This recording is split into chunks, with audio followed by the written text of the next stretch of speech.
مسلم معاشروں میں مغربی افکار کی پیوند کاری کیسے کی جاتی ہے؟ کوئی ایک مقبول عام موضوع چن لیا جاتا ہے، جیسے کہ آج کل میری مرضی، عورت کی آزادی، انسانی حقوق، مذہبی عدم برداشت، مسلکی شدت پسندی وغیرہ مقبول عام موضوعات ہیں۔ بڑے ہی ناصحانہ انداز میں دوسروں کی زندگی میں دخل اندازی سے باز رہنے، عورت کو اپنی مرضی سے جینے اور اس کی آزادی، دیگر مذاہب کے پیروکاروں کو برداشت کرنے، بین المسالک ہم آہنگی اور مذہبی و ملحد طبقہ کی باہمی کشمکش کو ختم کرنے کا درس دیا جاتا ہے، لیکن بین السطور انتہائی غیر محسوس انداز میں مغربی افکار کی پیوند کاری کی جا رہی ہوتی ہے۔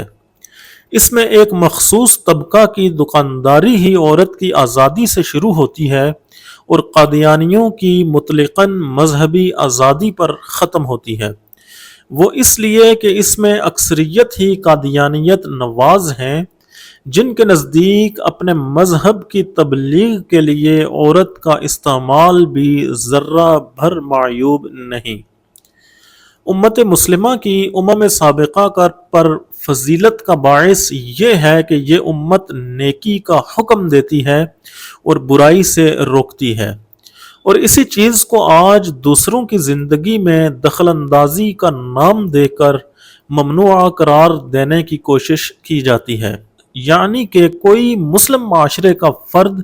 چاہے جتنی بھی برائیوں میں مبتلا ہو، اسے اس کا ذاتی معاملہ سمجھا جائے، اس پر کوئی روک ٹوک نہ کی جائے، اس کی اصلاح نہ کی جائے،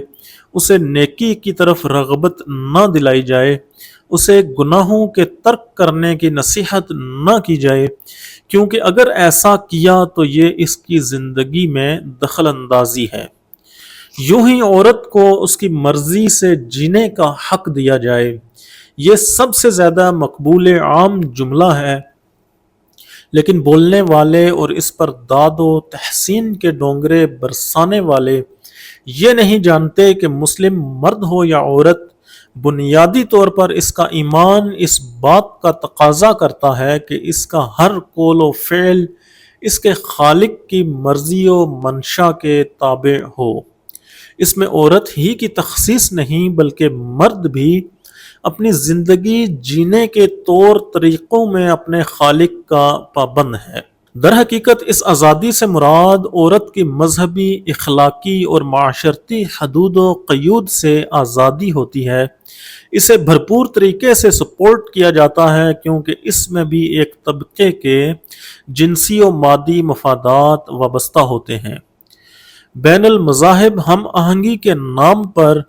دیگر مذاہب باطلہ کے رنگ میں رنگنے کی ترغیب دی جاتی ہے، اور اس نظریے کی قول و فعل سے تشہیر کی جاتی ہے جو قرآن کے بتائے گئے طریقہ سے کلی طور پر متصادم ہے۔ لا تلبسوا الحق بالباطل،